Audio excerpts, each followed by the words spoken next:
beauty in having a mind, chaps, is the ability to change it, right? They are now in a championship fight for both the drivers and the constructors, and they want to talk about papaya rules. What? This is do or die now, and if he really wants to be the world champion this year and make Shez eat his words and humble pie and be like, oh, actually, no, he does deserve it this year, go and win Baku, go and win Singapore, go and win the vast majority of these races this season without having to have Oscar Piastri move out the way for you. What I cannot do and will not do, Shez, as I ingest my Formula One, I can't look to launder my partisanship through the lens of perceived objectivity. Nobody's going to come on here or anywhere else and tell me that Charles Leclerc doesn't make mistakes, because that's nonsense. I haven't seen a single driver this season that hasn't made at least one mistake. So is it fair to say that it's only Charles that has to get his errors down to zero?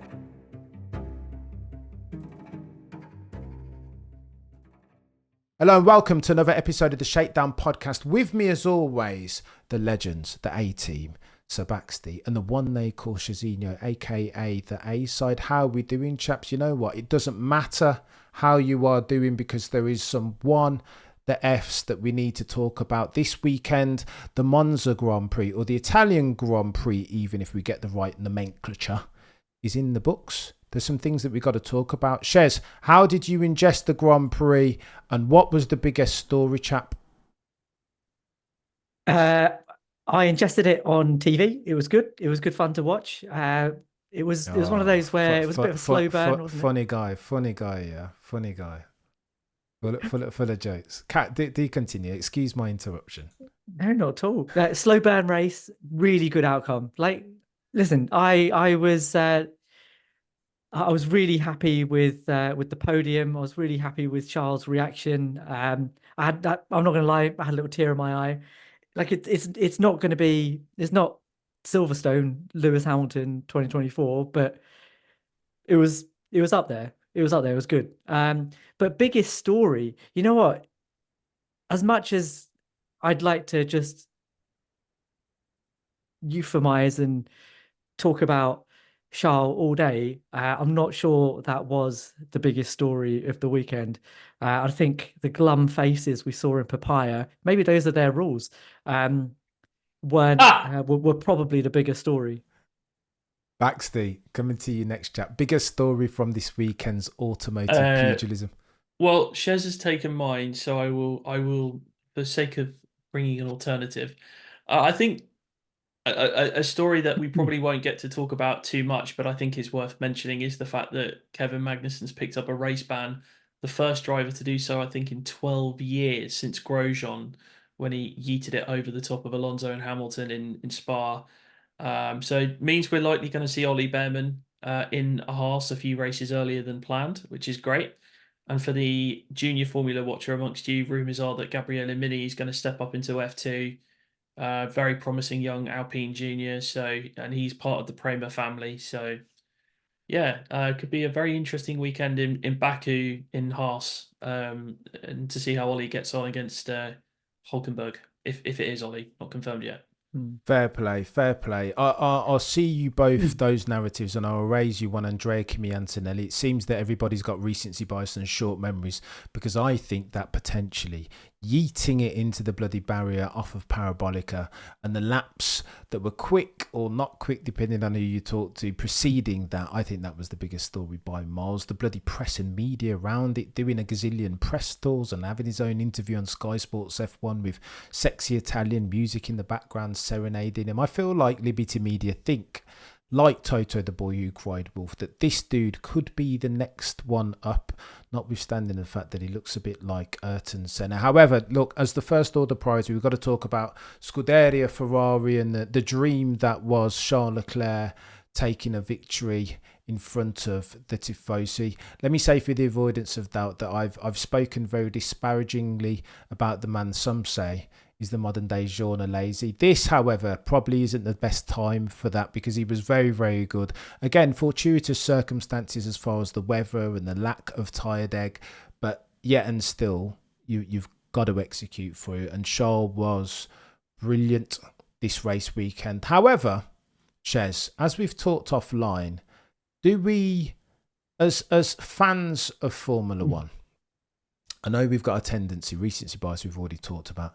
Do we need to take a bit of a rain check on Charles Leclerc? Because listen, me and you've spoken offline, right? I still think that dude has a fair way to go as far as his gap analysis between now and to get to where he needs to get to challenge in earnest for a World Drivers' Championship, at least while Maximilian Verstappen and Lewis Hamilton are still on the grid, by virtue of filtrating out for his multitudinous unforced errors. Buying or selling that, Shez? Yeah, look, I take your point. I said before the summer break that probably the thing that Charles needs to work on is that it's not that gap. It's not the gap between him making a mistake and him not making a mistake. I feel like it's more of a gap between where the car and the team is and where he wants it to be, and him over pushing to get to that place. And I think those things kind of go hand in hand. But actually, both just before the summer break and certainly since the summer break, both Zandvoort and Monza have kind of demonstrated to me that actually he has pegged it back a little bit. Like he's not, it's not balls out all the time. And there's a little bit more nuance to the way he's driving. And I was thinking about this today because I knew this would come up. But what I saw in the last two races, but Monza especially, is that Charles getting what he needs from the car and from the team, and the team especially. Like they weren't making catastrophic Silverstone style tire choices, pit stop choices. And what was really encouraging was hearing him come out of his only pit stop saying, "What the hell have you guys done?" And then being told over the radio again and again, "Look, this is what you need to do. This is where you can save your tires. This is where you can square off the corner. This is where you need to save your rear tires." That to me that's the sweet spot that Charles been looking for, that he hasn't had up until now. And that's what gives me some encouragement that perhaps he's going to start to make the progress that, Cameron, I know you want to see. I'm especially happy about that because that for me is what that's what somebody like Michael Schumacher was like. Michael Schumacher was never a strategist in the car. He was a guy that, this is going to come out badly, but did what he was told, but did it like amazingly. Ross Brawn says, I need 400 qualifying laps. Michael Schumacher says, okay. And it just does them and wins a race. Charles was told, look, we need 33 laps out of this set of hard tires. Charles did the job. And it's that package of having a team and a driver together. That's what all of the greats have always needed, I think. And Charles now got that, or it certainly did in Monza. Baxty, chime in on this. Let me pitch the question to you this way.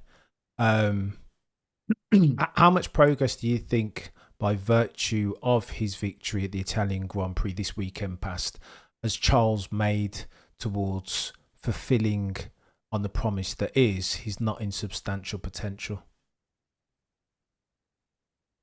God, he has come a long way. I mean, I don't think he would have been able to do that 12 months ago. You know, if he's in that same situation, he's leading the race trying to one stop. I think that doesn't happen. I don't think so. He's definitely learning. He's improving. I think it's partly because I think, as Shez was saying, that he was so full throttle. Yeah, you looked at the McLarens. The McLarens were hell for leather the whole race, pushing each other. And what happened? Their tires died. So they had to make two stops. Whereas Charles took a leaf out of the Lewis Hamilton book, out of the Max Verstappen book. He massaged the tires. He looked after them. He was not that far off in terms of pace at the end of the race, which is why Oscar Piastri was not able to catch up. And that seems to me that he is starting to really come into his own in the car, and that's incredibly exciting because he's got a hell of a challenge arriving next year in the shape of Lewis Hamilton. He has, I mean, look, he's not mathematically out of the championship. It's unlikely, but he's not mathematically out of it. And he himself was basically saying the priority is the Constructors' Championship, which they are not out of by any stretch of the imagination. They're only 40 points behind Red Bull and 30 odd behind McLaren. So, I mean, they are right in there. I didn't think that was possible, but they might just pull it off. But the one issue that you always have in the back of your mind with Ferrari isn't Charles and isn't Carlos. It's the team and their strategy calls, because they are one poor strategy call away from the clown the clown emojis and the memes and everything else that we're used to from Ferrari. I think they had a very good strategy call that paid off, but was this just a one-off, or is this part of a wider improvement from Ferrari as a whole, coinciding with Charles coming into form? I mean, the biggest complaint about the Ferrari has always been it chews its tyres. Well, it's not chewing its tyres anymore, lacks a little bit of base pace, but if they get that base pace onto the car and can challenge McLaren, and if Red Bull get their act together and Mercedes get their act together, Leclerc and see how Lewis gets on with the car next year, they could be a lethal combination next year. They really, really could. And credit to Fred Vasseur, he seems to be turning things around. But to go back to the original question, yes, Charles is definitely improving, and getting closer, I think, to the standard required. Consistency now, he's starting to show it. But he needs more coming up. He's got a very good track in Baku. He is brilliant round Baku. I would, if I was a betting man, I'd be betting on him taking pole position now, because that's how good he is around that track. But I just want to see more consistency from him. He's had 2 races, been very, very consistent. And he's had other races this season, but then they've kind of been interspersed with a couple of stinkers as well. So let's go out there and have some really strong consistency podiums. And then, like Max Verstappen did in 2020, really consistent behind the Mercedes. And then when he had the car, was able to launch the challenge. And I think if they give Charles Leclerc the machinery, he in his current form, he's right there. Oh, Baxty, you know what, you PTSD'd me when you started talking about if I were a betting man about Baku and Azerbaijan, because all I remember about Charles Leclerc is him bloody yeeting it into the barrier there. Do you know what I mean? That was in 2019. 4 years ago. So, all right then. So are we going to say that sunk cost, and as far as evaluating Charles Leclerc as a driver and as a potential champion going forward, that 2019 was so long ago that you completely discount it and don't account for it at all? I can't, as a very noddy bean counter, chaps, I cannot do that. I've always got it. And besides Baxty and Shez, I remember last time we talked, Shez, you said when was the last mistake that Charles made? He's been very good this year, granted, take that on board. But the last mistake that I remember him making was a noteworthy one, not necessarily due to the extent of it, but due to the nature of it. Las Vegas last year, turn 12, he's on the sim race on the Friday and yeets it into the barrier, giving up first place to Jamie Chadwick, jumps into the car on Sunday and makes the same bloody mistake. Okay, so is this a Paul Ricard type instance? Did he DNF? Absolutely not. But that's my concern with Charles, though, that he hasn't. Still, he's learning. So how long does he have to wait? But not necessarily learning at the lick that I'd expect to see that's requisite for a chap who's going to, at some point in the not too distant future, challenge for a championship. So, done. Sakabel. No further questions, Your Honour. In fact, no, I'll say this finally on Charles Leclerc, actually. Because again, a lot of people have jumped into, great response, by the way, Shez, but a lot of people, by the way, have jumped into my comments and said, Cameron, why you were so harsh on Charles Leclerc? And I had a bit of thinking to do, because maybe I have been a bit harsh on him, maybe a bit disparaging and modern day genre lazy, but life is too bloody serious sometimes, you know what I mean? Got to spice it up from time to time. Oh, now you want to say something, Shez. Now you want to say something, whereas you had the opportunity to do so before and didn't. Let me finish off this point and I'll give you the final point on Charles. Here's my issue with Charles Leclerc. He isn't necessarily with Charles Leclerc because he's a nice guy, overcoming adversity, resilience, jumping in the car the weekend after his dad's just passed and nailing it with pole and victory. I think similar thing with Antoine. Like he's legendary, right? That chap. My issue, though, Shez, isn't with Charles Leclerc. It's with his fan base. Because the Charfosi believe that because this dude looks like Clark Kent before he jumps in the phone booth, that he's Superman in an F1 car. And I think that's nonsense. What I cannot do and will not do, Shez, as I ingest my Formula One, I can't look to launder my partisanship through the lens of perceived objectivity. Nobody's going to come on here or anywhere else and tell me that Charles Leclerc doesn't make mistakes, because that's nonsense. You're going to tell me that Santa Claus is going to jump down the chimney this year and deliver my Christmas presents next. That's nonsense, and I can't engage that meaningfully. This isn't just to say that there are only fundamentalists and confirmation bias mouth breathers in the Charles Fosi fan base. That Max fans, Colt LH, of course, as well, all over the shop, Lando most recently. But there is something about Charles Leclerc. I don't know whether it's the fact that he's so good looking and he looks like he's Oscar red carpet ready, or I don't know what it is, why fans get so defensive to the point where they want to tell me that the sky is yellow. And I just can't have it. That dude has made mistakes. Paul Ricard, probably the most notable one in the past few years. And the quicker I want for Charles to do well, the truth for me is that the quicker that he owns it and looks to build a bridge and move on for those with a view to trend those unforced errors, multitudinous unforced errors down to zero, the sooner that he'll have a genuine shot of winning himself a world championship. Okay. I mean, there's a few things in there, right? So can we just like deal with those in order? Well, whatever way you want. The first one about his looks. I'm sure he's very good looking. That has no bearing on. It certainly has no bearing on my objectivity about him. I also think Lewis Hamilton's a very attractive man. Does that make me sort of? But do you know what I mean? But let me explain to you what I mean by that, Shez, because this is quite important. There is a level, not necessarily conscious bias, but like conditioning is a thing in the real world, right? What do I mean by that? Well, if somebody looks like a champion, then people are more likely to buy into them. Like, okay. Why? Because we watch films and we consume social media and looking like a champion, although in substance, in the real world, it's nonsense. There's no correlation to a man that looks like Colapinto, and because he reminds us of Senna, all of a sudden he's going to be that. That's nonsense. But we are hardwired to buy into that. Okay, so let's take that one off the table for starters, right? You said he needs. What did you say? That he makes multitudinous errors, right? And he needs to trend those errors down to zero. Fair. Okay.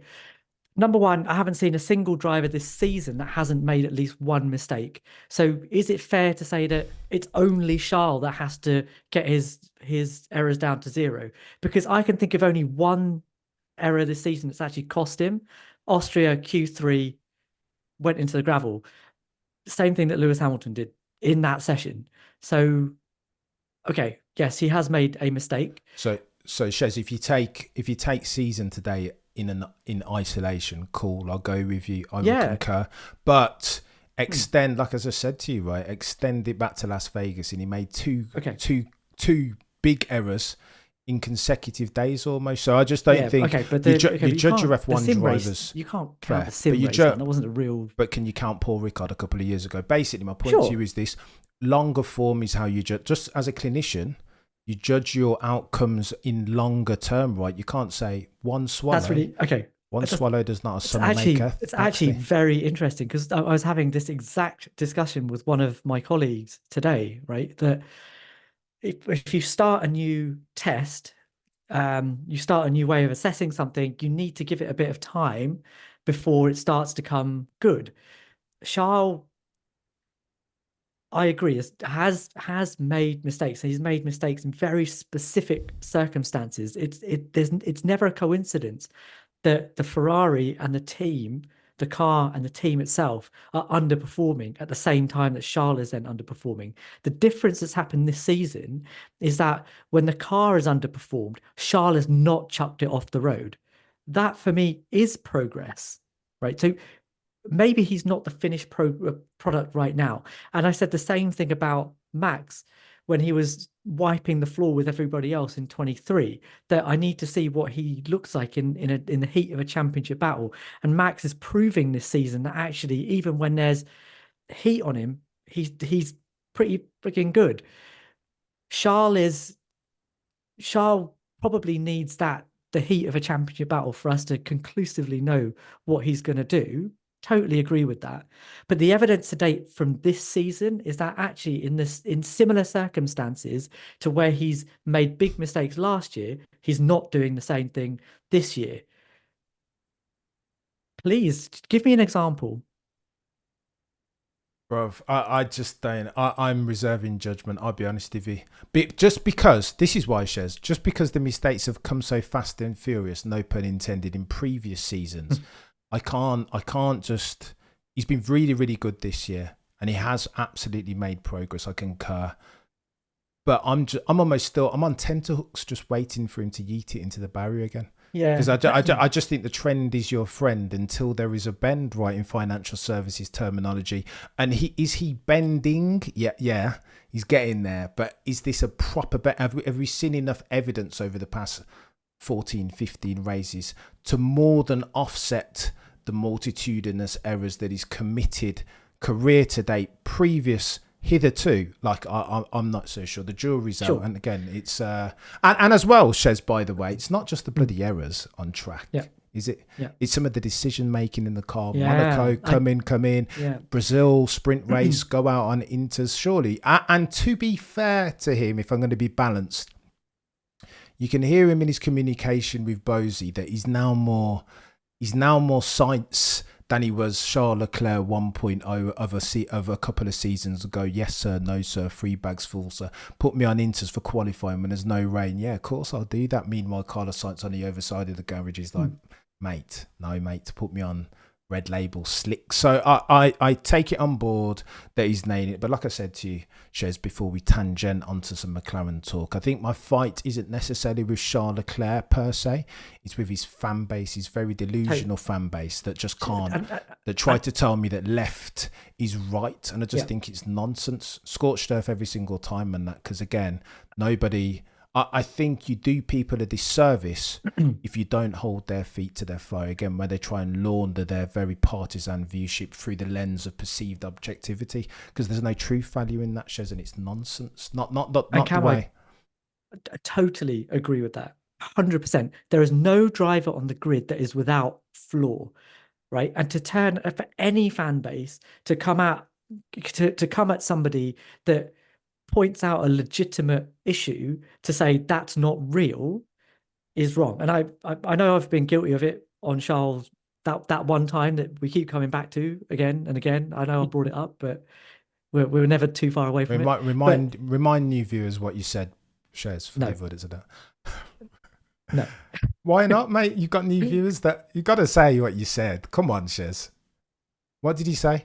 If you don't, tell I him will. if you want to. Right, so we had a conversation once upon a time about Charles Leclerc, and it got very heated. At which point, Shez responded by saying, Charles Leclerc, quote, Charles Leclerc doesn't make mistakes.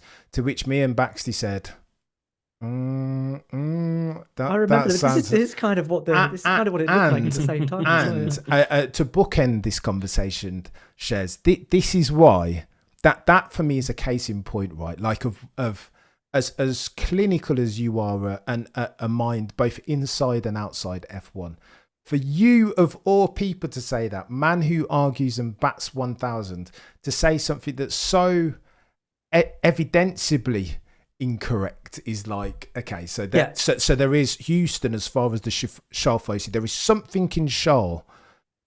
I don't know what it is. Maybe it's his empathetic figure, really, really nice guy. But there's something in him that imbues within his fan base this sense of left sometimes is right, and I think it's chaos. All I would say about that is take me out of the equation, right? For a second, I've taken that back so many times. I definitely do not think that Charles Leclerc has never made a mistake.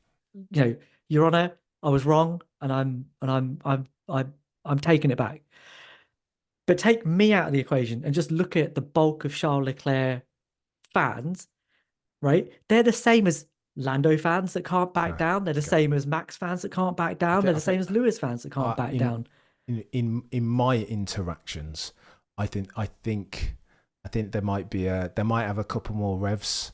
I think they're a bit more enthusiastic and just a bit. I don't know. I've talked to a bunch of Lando fans. It's subjective, isn't it? I've definitely talked to Lando fans this week that are getting very defensive. In my own personal interactions. This isn't me saying. Do you know what I mean?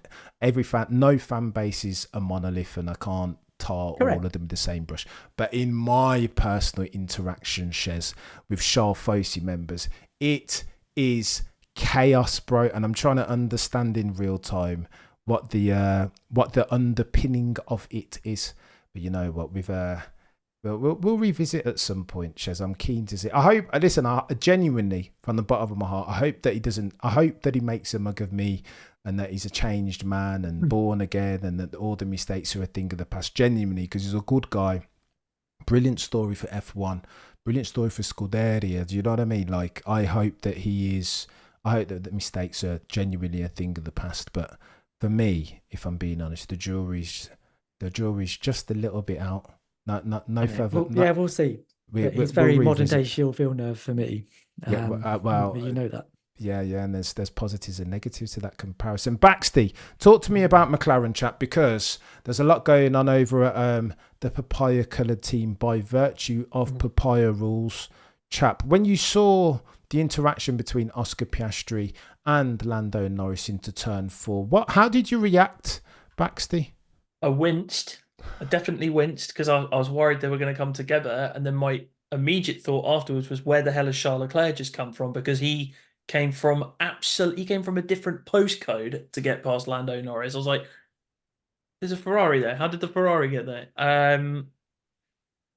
We're talking about Charles Leclerc and all his mistakes, and we haven't really spoken about Lando Norris that much, to be honest with you, because he's made a fair few this season, and they are starting to add up. I like Lando a lot, and I would very much like to see him win the World Championship this year, but he's got to iron these mistakes out of his game. I mean, his starts have been terrible. He has never led a race at the end of lap 1 that he started on pole, which is a shocking. I mean, we talk about Charles Leclerc's pole conversion rate. That is even worse than a bad pole conversion rate for Charles Leclerc. Look, I mean, it takes two to tango, and I think that Oscar was maybe a bit clumsy with that move. Like, I'm not saying he shouldn't make the move, but he has to be conscious of who it is that he's overtaking. It's not Charles Leclerc, it's not Max Verstappen, it's not Lewis Hamilton, it's his teammate. And ultimately, him sending one up the inside on turn 4 then meant that Lando had to brake early to avoid contact, and then it compromised him to Charles Leclerc behind, which some McLaren fans I've been talking to have said cost them the 1-2. I'm not entirely sure that's correct, because I think Ferrari probably would have tried the one stop anyway. It may not have worked for them, because McLaren would have controlled the race a lot more, but certainly I think they would have given it a go. So I think they've just got to be really conscious of that. And I think having this 2 number 1 driver thing, I'm all for it. I think you just have the 2 best drivers available to you, but you've got to be smart with it as well. And when you've got, at that stage, 10 races to go, you've got Red Bull absolutely nowhere for the first time in years, and you've got points to make up on Max Verstappen. You've got to be smart, and you've got to think, right, Lando's our play here for the championship, for the drivers. The constructors, we're the favourites. As long as we keep it clean, we win the Constructors' Championship for the first time in 28 years, or however long it's been. Not quite that long, but keep it clean, we win the championship. But for the drivers, we have to prioritise one over the other. And at the moment, Lando is the guy to do that because he has been better than Oscar this year. That's just beyond doubt. He's been quicker in the races. Oscar has had some races where he has dropped badly behind. Zandvoort was one of them. He did not have a good race in Zandvoort. But we're talking about a second-year rookie here. Well, not rookie, but a second-year driver versus somebody that should be at this point in their career if they have aspirations of being a world champion. Yes, Lando got the requisite points he needed to catch Max Verstappen. He got the minimum 8 points that he needs, but on a weekend like Monza, that's not acceptable. You should be doing more. Okay, you lost to a brilliant strategy call from Ferrari. There, that's racing. Sometimes that stuff happens. Like initially when Lewis lost to George on the road in Spa, Lewis had basically controlled that race, but then George goes for the bold strategy. It comes off, and obviously car disqualified, yada, yada, yada. So, for example, I think they should have switched on the last lap just to give Lando a bit more of a buffer, to take that little bit more out of Max, because Max was set for P6. He was not anywhere near Hamilton in P5. He was a long way gone. So do the switch, because we knew you weren't catching Charles with about 2 laps to go. That's being smart. If it was Mercedes, if it was Ferrari, let's say it's George Russell P2, Lewis Hamilton P3, and I'm saying it that way because Lewis is currently ahead of George in the championship. If that's the order, I guarantee you Mercedes make that switch. They go switch it round if it's the championship. If it's the championship, they make that switch. Ferrari would do the exact same thing for Charles and Carlos. That they would make that switch, and it just showed a bit of naivety from McLaren. I think they're probably going to make that call going forward. This papaya rules, which is the most ludicrous thing I've ever heard. They're going to make the call that Lando needs to be the guy for this year. Next year, I think they reset and start again. But for this year, they're going to prioritize Lando. It's the right thing to do. And I think the only time they maybe wouldn't do the switch is if Oscar's about to win a race. And they're not going to get involved in Austria 2002, Sochi 2018. They don't want to get involved in that. But messy weekend for McLaren. And I know there's going to be philosophical fault line F1 chat happening, I'm sure, in the next sort of 5 to 10 minutes or so. Listen to me, Baxty. I don't know what they're doing, Like, this makes me very sad as a Formula One fan, because you can't make an omelette unless you crack some eggs, surely. And the same is for parlay that directly into F1. You have to make some. Zach Brown and Andrea Stella at this stage of the championship, with what's at stake in a drivers' championship at stake, they've got to make some decisions. Already they've given away over the past couple of races, or past few races even, 3 points last time round, and then an additional 7 points in variance to Max Verstappen. God forbid, chaps, that Lando Norris, if he loses this championship, loses by less than 10 points, how are they going to feel then about their team ethos and all this nonsense papaya rules? Like, what are they? Shez, am I being too die-hard, too old, a grizzled F1 vet in my assessment on this? As many F1 fans asserting, are Zach Brown and Andrea Stella doing the right thing in just letting F1 drivers race? Oh, look, it's Look, the short answer to this is no. Like, it doesn't make any logical sense at this point when there's a drivers' championship up for grabs and it's potentially within your grasp. You've got a car that's good for it, and you've got a driver that's within reach, and a rival that's sort of currently at sea, literally, if you're to believe Checo Perez. It's just that if that's what Lando needs, right? It was going to leave a really bad taste in the mouth when or if he wins the championship, because it's not like, if you look at the last 4 races, Lando's only been the better McLaren driver in one of them, right? Hungary, Oscar was quicker, got past at the first corner. Belgium, same. Lando made a massive mistake going up to the first corner. Oscar was challenging for the podium. Dan thought, sure, Lando 22 seconds. But then again here, I thought the move that Oscar pulled was great. It was really clinical. I think the race called it, he was like a sniper. I think that's exactly what he was.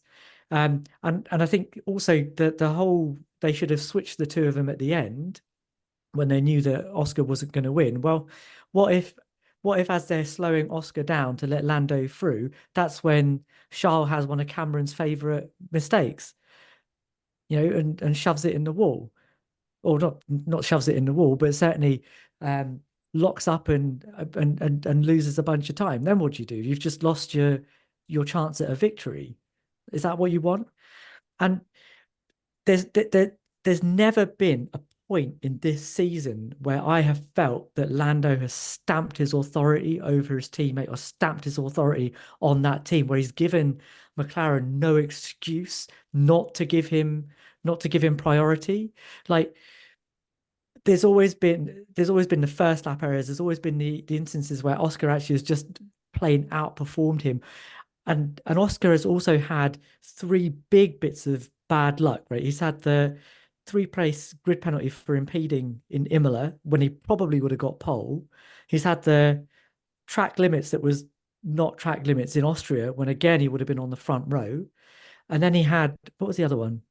He had the Silverstone McLaren debacle, where they decided to not double stack them when Oscar was the quicker driver on track, lost a win potentially there. And then if you're really going to over egg the custard, Miami the same. They screwed him over. He got screwed over by the safety car that benefited his teammate.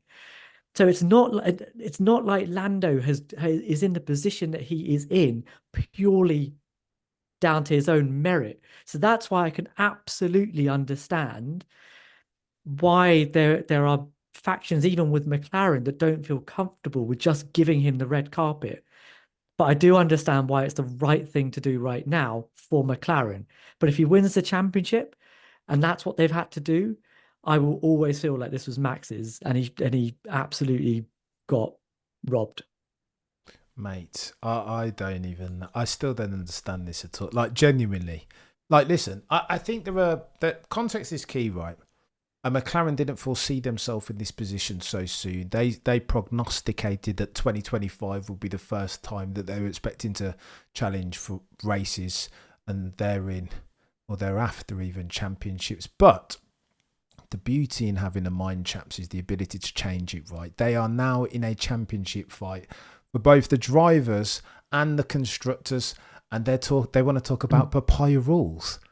What have we? This makes no sense. Like, honestly, genuinely, and Peter Wins, a friend of the channel, said it best, right? And you just elucidated it, or alluded to it even, Baxty, before, that Oscar, as brilliant, if you put on your racer cap, as brilliant as a move as that is around turn 4, the outside of, for Pete's sake, Oscar overtook Lando as if Lando were in a red car or in a silver car. That's not... Listen, the team need to put their arms around this circumstance, lest they want to end up in a situation at the end of the year when Lando has lost the Drivers' Championship by 10 points or less. 10 points that he could have easily nailed had they affected team orders. I think it's daft, chaps. I can't even believe that we're having this conversation. It's noteworthy that the normally stoic Will Buxton, Nico Rosberg, everybody apparently is coming out and now saying that what McLaren are doing is it's wasteful. It's nonsensical even. This is Formula One, a piranha's tank of a sport, a zero-sum game if ever I've seen one. And they're moving like they're like UNICEF or the United Colours of Bennett. No, nonsense. I can't, I genuinely, chat, I can't believe that we're having this conversation. Let me pitch this to you, Baxty, though. It's been a clear narrative that's come to the fore about Lando Norris. Shez alluded to it very succinctly just now, about Lando not forcing his way into the conversation, not making McLaren's mind up for them by virtue of some of his unforced errors, bad starts, shifting gear not properly, etc., etc. I think Lando's a brilliant driver. I think we all agree on this call that he's not a bad peddler and will at some point be a champion one day. However, the question on his mental fortitude or lack thereof, constantly down talking himself as soon as you put a mic in front of his face, it's always glass half empty as far as Lando Norris is concerned. And Nico Rosberg spoke about it on the podcast today, didn't he? Saying that you can be authentic, but you can also be glass half full. Does he need to? What does Lando need to do, Baxty, to get himself over this? It's not a mental slump necessarily, but like this to filtrate out for the not insubstantial material errors. Okay, another tough one. I mean, I will say that I don't agree with Shez's characterization that he hasn't stamped his authority on the team. I mean, he has, to the extent that he's the one in the position. And the reason we're talking about this is because he's the one chasing, not the other way around. And also, he's been more consistent this year as well. Like, when Max was at his best this year, who was the one challenging him? It was Lando. Lando was the one that was making those challenges. Yes, he should have won Imola. That was the one that really got away. Austria, we could talk about that for all the time in the world if we had it, about who was at fault there. I personally think Max was more at fault, but it takes two to tango. And that was Lando trying to win a race, but he's been more consistent than Oscar has this year because Oscar's still learning and he's really starting to come into his own. And the biggest issue that McLaren have, I think, is just naivety. And because they've got drivers and team members who have never been in this position before, other than Andrea Stella when he was Alonso's race engineer at Ferrari. And he's been in the thick of it. He should know better. That's why it makes it all more confusing. To get to the question, I think there just needs to be confidence. Yeah, this is something I suffer with in my own music career, that I need to have more confidence in myself. And you've just got to carry yourself with the air of, I can be world champion. We saw Max do that in 2021 when he was challenging. He carried that, manner of, I'm going to be world champion this year. I'm taking it to Lewis Hamilton, the seemingly unkillable beast, and I'm going to beat him. And not going to relitigate that again, but and then he's taken that confidence on into 2022 and 2023 and given that impression of, I'm the guy.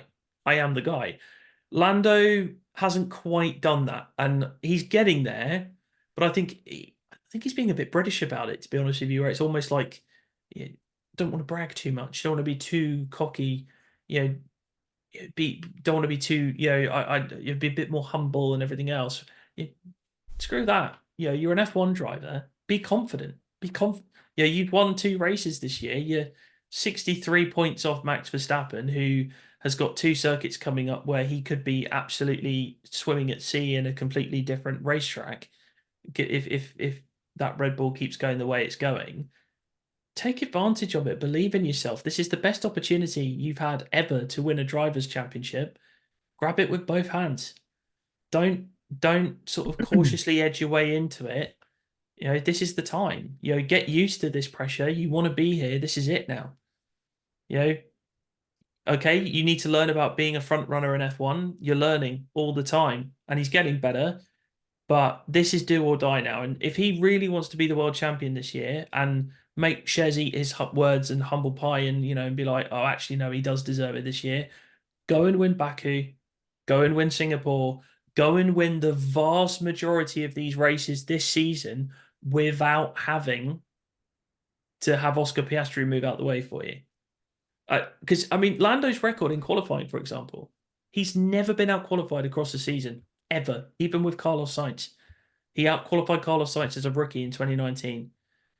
That's a very good record. And, Oscar's no slouch over one lap.